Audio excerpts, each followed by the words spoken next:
Bonjour à toutes et à tous, je suis heureux de vous présenter l'émission numéro 2 de Rétroprojection sur un bateau ivre en amont de l'île du Moulin à Charleville et en face des pentes schisteuses et boisées du Mont Olympe. Je vous invite à flâner avec moi sur les flots Mozan. En effet, au cours de ce deuxième reportage, nous évoquerons l'histoire de notre fleuve, la Meuse. La Meuse, frontière territoriale depuis l'Antiquité gauloise, mais aussi voie de communication de première importance, fut l'objet de convoitises des nations. Très tôt, elle incarne un trait d'union entre la France et l'Europe du Nord. Aussi, nous souviendrons-nous des colères mausanes, à l'instar des crues, et des différents aménagements humains, ports, ponts, barrages, canaux, moulins. Tout d'abord, abordons quelques généralités sur le fleuve, sur ce fleuve d'Europe. 13e fleuve européen, de par sa longueur, 950 km, la Meuse traverse 3 États. La France sur 492 km, dont 161 dans les Ardennes, mais aussi la Belgique et les Pays-Bas. Elle est large de 25 mètres à Vaucouleurs, de 55 mètres à Sedan et de 120 mètres en Belgique. Son débit reste relativement faible, environ 100 mètres cubes par seconde. À titre de comparaison, le débit rhénan est de 2210 mètres cubes par seconde. Sujette à des crues extraordinaires lors d'hivers pluvieux, comme en 1784, 1910 et 1995, la Meuse peut causer de gros dégâts. Elle prend sa source sur le plateau de Langres et se jette dans la mer du Nord, à l'embouchure du Rhin, près de Rotterdam. De puissants affluents, comme la Chière, la Semois et la Sambre, l'abreuvent et la renforcent. Elle creuse le massif schisteux de l'Ardenne et sculpte des formes géologiques particulières. Je pense notamment aux superbes méandres de Monthermé, couronnés par les fameux 4 Ficémons. Elle borde des villes historiques et industrieuses comme Commercy, Verdun, Sedan, Charleville-Mézières, Revin, Givet, Dinan, Namur, Liège, Maastricht et Rotterdam. Les Hollandais la nomment Maas, les Flamands Maes, les Wallons Mousse. Elle naît dans un petit village à 403 mètres d'altitude, Pouilly en Bassigny. Pas de monument grandiose pour marquer la naissance du fleuve européen, mais une sobre stèle sur laquelle est gravée une citation de Péguy.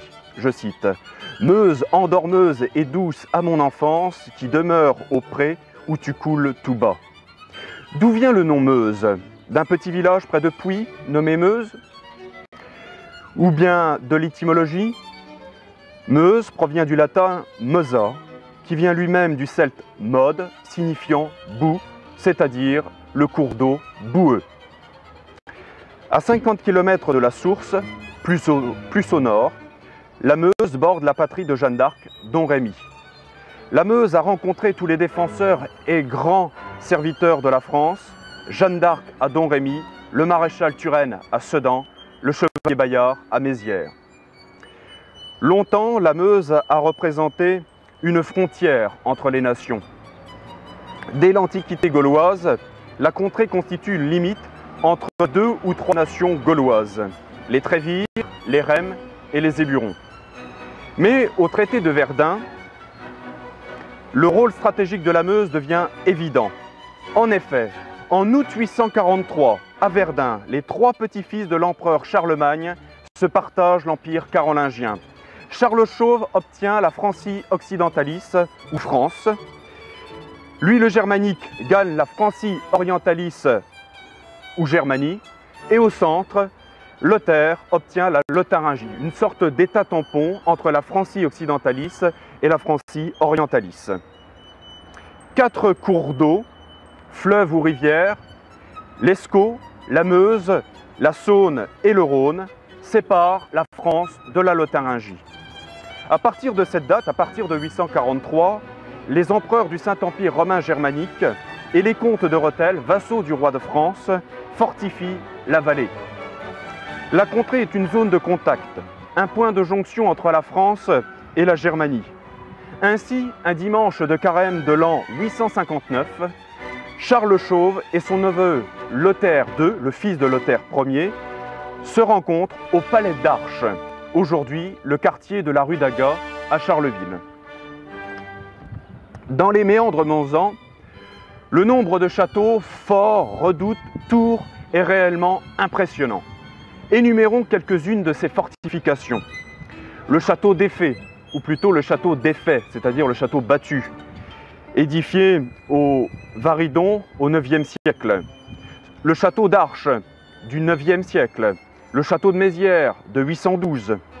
La place forte de Warcq, créée par l'empereur Germain Othon Ier en 960. Le château de Lume du XIVe siècle. Celui de Nouvion du XVe siècle. La maison forte de Villesmeuse, elle aussi du XVe siècle. La forteresse du Mont-Olympe de 1626. Les forts des Évelles, édifiés en 1874-1885. Les blocos des années 30. Donc toutes sortes de fortifications auprès de la Meuse. Sans parler de la grande quantité d'églises et de fermes fortifiées, comme celle de la Basse-Prelle, près de Pry. Dans la deuxième moitié du XVIIe siècle, une ligne de redoute, c'est-à-dire de tours défensives, est conçue. Elle permet des patrouilles sur la rive droite de la Meuse afin de prévenir toute incursion espagnole. En effet, au nord, à quelques chevauchées de Charleville, la présence des garnisons espagnoles, puis autrichiennes dans les Pays-Bas méridionaux, l'actuelle Belgique, menace en permanence l'intégrité du royaume de France. Entre les places fortes de la ceinture de fer, comme Rocroi, Mézières et Sedan, des redoutes ou tours sont édifiés sur la Meuse pour contrer toute invasion, toute incursion étrangère.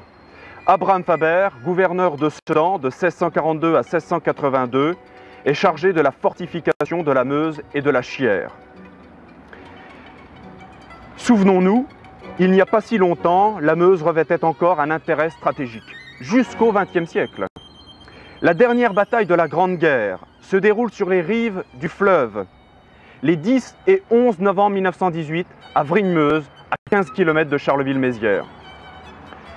Le rôle stratégique de la Meuse apparaît une dernière fois évident lorsque les 13 et 14 mai 1940, les fantassins du 148e régiment d'infanterie de forteresse, 148e RIF, ont à livrer un baroud d'honneur dans les casemates de la rive gauche de la Meuse contre les centaines et les centaines de panzers allemands. La Meuse sert au peuplement de notre agglomération. Chassés de leur patrie, les Liégeois descendent la Meuse en 1214 puis en 1468. Ils trouvent refuge à Mézières et apportent avec eux l'art de la dinanderie, c'est-à-dire l'art du travail du cuivre, de la taille du marbre aussi. Au XVIIe siècle, les négociants juifs d'Amsterdam et Rotterdam font de même. Ils s'installent à Charleville et y aménagent une synagogue en 1630, pas très loin d'ici, dans la rue des Juifs. À présent, quels sont les aménagements de la Meuse? Évoquons l'histoire des gués, ponts, moulins, canaux, ports. Les gués sont nombreux à Charleville-Mézières. Gué des Romains à Saint-Hilaire, mais aussi gué des Romains à Aiglemont et gué des gendarmes en face du Bois d'Amour à Mézières. Au Moyen-Âge, l'on bâtit des ponts de bois à Mézières, remplacés au XVIIe siècle par de robustes ouvrages d'art en pierre. Ces ponts sont munis pour la plupart de structures défensives. Pont-levis aux deux extrémités, portes fortifiées, échauguettes, contreforts. Mézières perçoit un droit de passage sur ces ponts. Le pont d'Arches relie Mézières au faubourg d'Arches. Les bouchers viennent au XVIe siècle y dresser leurs étals. Le pont de pierre, primitivement en bois, est complètement restauré en 1656 par le comte d'Estrades, gouverneur de Mézières. L'ouvrage, doté de forts becs et contreforts, peut briser les blocs de glace, les gros blocs de glace charriés en hiver par la Meuse. En 1622, un pont de 6 arches et hérissé de 12 échauguettes défensives enjambe les flots meusans, entre le Mont-Olympe et la place du Saint-Sépulcre, aujourd'hui place de l'Agriculture. Rasé entre 1688 et 1716, le pont permettait le transport de l'eau du mont Olympe à la fontaine ducale grâce aux buses, c'est-à-dire grâce à des tuyaux en bois. Le pont suspendu de Moncy-Saint-Pierre, dressé en 1833, grâce à des fonds privés, est à péage. Son passage coûte 1 sou aux piétons et 5 sous à chaque voiture. En 1890, aux grandes dames des Carolopolitains, le pont suspendu et payant de Moncy-Saint-Pierre est supprimé et remplacé par un pont métallique beaucoup plus étroit. La passerelle du Mont Olympe, longue de 150 mètres, est inaugurée en septembre 1934. Lors des 2 derniers conflits, en 1914 et en 1940, tous les ponts, même ceux du chemin de fer, sont dynamités. Certains attendent des années leur reconstruction définitive. Ainsi, le pont d'Arche est ouvert de nouveau à la circulation en 1947. Qu'en est-il à présent des moulins? Sur le ruisseau d'Étion, 2 petits moulins privés ou moulinets permettent la mouture du grain.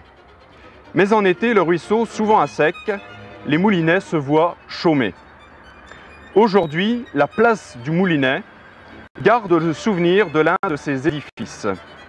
L'entrepreneur de Charles de Gonzague, Claude Briot, dessine les plans du Grand Moulin ducal, domicile aujourd'hui du musée Rimbaud. Construit en 1626, sa toiture est incendiée par la foudre en 1754. Une digue, ou grande batte, est aménagée en amont du moulin, car l'île du moulin n'existe pas encore. La grande batte canalise le courant pour actionner les roues par la force hydraulique. À droite et à gauche du moulin est aménagé un port doté d'une grue ou crâne pour le chargement et déchargement des embarcations. À Mézières, près de la porte du Teux, se trouve le moulin Pommery. À présent, parlons des canaux. Le canal de Mézières, creusé en 1840, au pied des fortifications de la porte de Bourgogne, permet de couper court et d'éviter le long méandre de Warcq. Il est long de 600 mètres. Un petit viaduc métallique passe au-dessus du canal et apporte à Mézières l'eau des sources de Beaucourt. Le canal de Moncy, d'une longueur de 550 mètres, est aménagé en 1890. À présent, évoquons les ports sur la Meuse à Charleville et à Mézières. Le port de Mézières est aménagé entre le palais des Tournelles, où se situe aujourd'hui la préfecture des Ardennes, et le pont de Meuse. Il connaît un âge d'or au XVIe siècle, avec environ 700 passages fluviaux annuels. Les bateliers macériens, liégeois et dinandais transportent les vins français vers les marchés hollandais. En 1581, plus de 4000 pièces partent de Mézières pour les Pays-Bas. Dès le Moyen-Âge, une route des vins passe par Mézières. Par ailleurs, les Charrois apportent des tonnes de grains champenois pour le ravitaillement des régions en aval. Une trentaine de marchands de poissons appartenant à la Ligue hanséatique importent harengs salés et morues d'Europe du Nord. Du sel flamand, des cuivres dinandais, des poteries liégeoises sont aussi débarquées au port des Tournelles. Le port foisonne de vie. Il est encombré de sacs, barils, tonneaux, caisses, diables, charrues. Tout un petit monde y évolue. Tonneliers, bateliers, portefaix, voyageurs, courtiers, charretiers. Au XVIIe siècle, le port de Charleville débute son activité et le port de Mézières décline.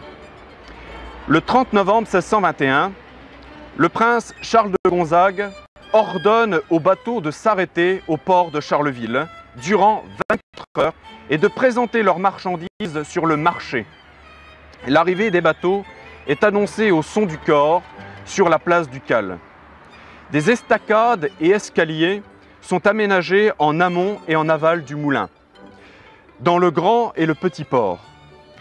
Des bateaux de 120 pieds de longueur accostent au port carolopolitain, selon les cahiers de doléances de 1789. Un article du règlement princier du 30 novembre 1621 organise la corporation des portefaix appelée au chargement et déchargement des bateaux. Même les chantiers navals connaissent une florissante activité. Fin XVIIe siècle, la construction navale à Charleville progresse.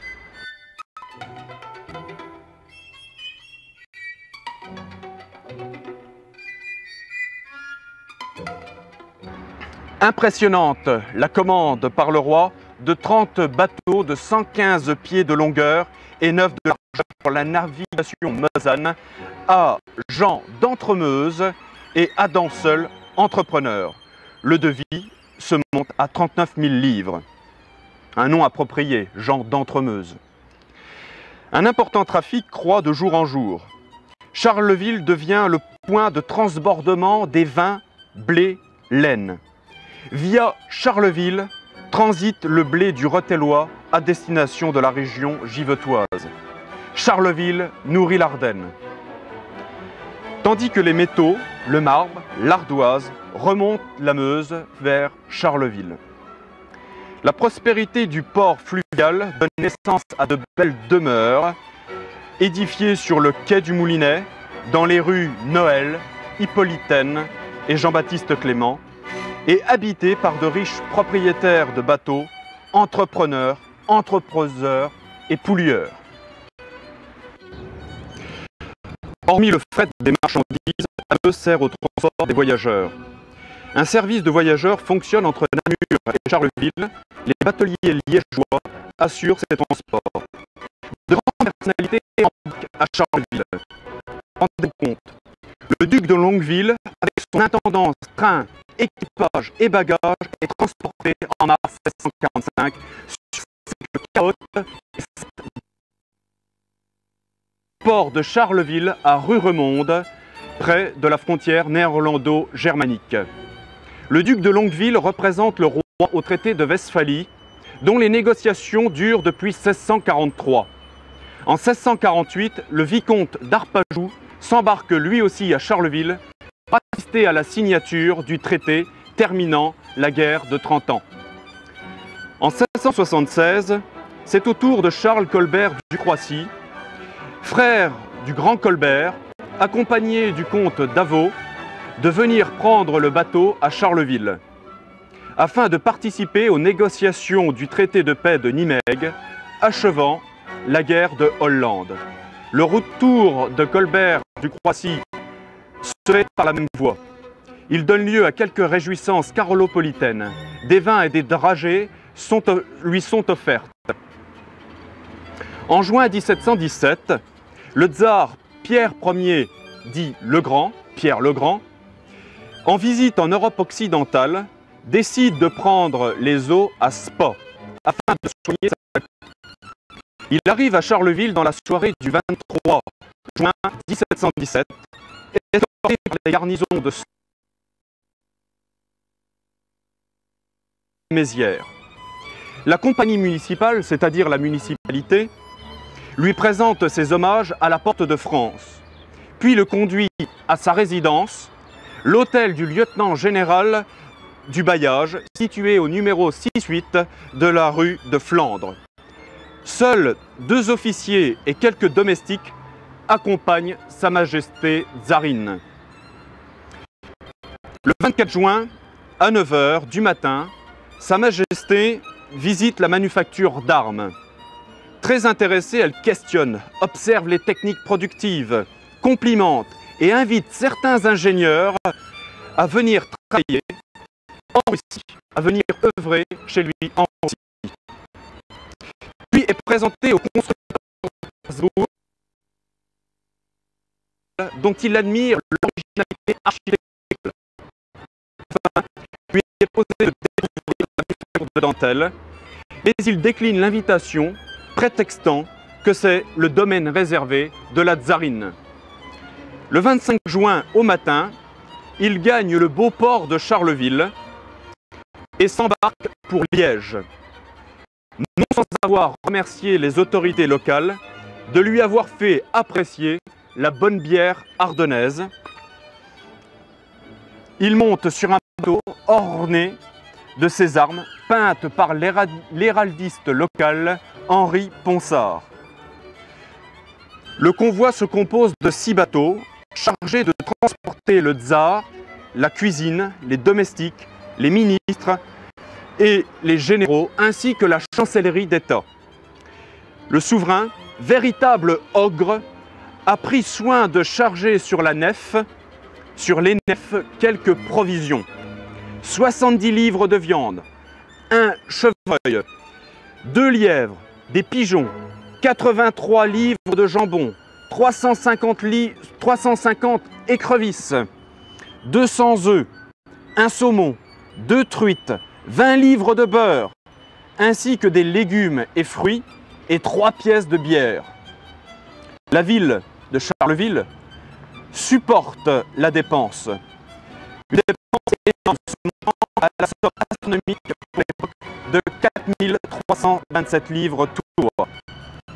Le médecin du tsar, très inquiet des excès de table de son royal patient, se permet de rappeler bien respectueusement à Sa Majesté qu'elle va suivre une cure pour sa santé à Spa.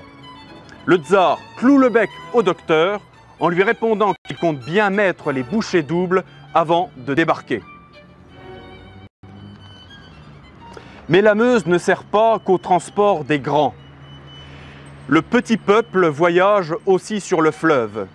Vers 1850, les Hollandais tentent d'établir une navette fluviale pour le transport des voyageurs entre Sedan et Charleville. Les voyageurs peuvent alors descendre au cabaret au bateau à vapeur, place d'Harcourt, à Sedan. J'aime la Meuse car l'Ardenne y puise sa force. Ce n'est pas par hasard si les 3 plus importantes villes de notre département, en l'occurrence Revin, Sedan et Charleville-Mézières, sont nées de son courant. Même si quelquefois, de vivre avec la Meuse, elles ont fini par ignorer une force capable de catastrophiques inondations. La Meuse, comme la nature, dont elle est le fruit, attend de ses riverains un peu d'attention et de respect. Le mois prochain, j'aurai le plaisir de vous retrouver afin de conter l'histoire des remparts de Mézières. La place forte de Masseriae, probablement fondée par l'empereur Charlemagne en 812 à la fin de son règne, a perduré jusqu'en 1885. Elle a affronté plusieurs grands sièges, comme en 1521, 1815 et 1870. Les remparts massériens sont de véritables joyaux de l'architecture militaire. Merci de votre attention et de votre fidélité. À bientôt dans Rétroprojection.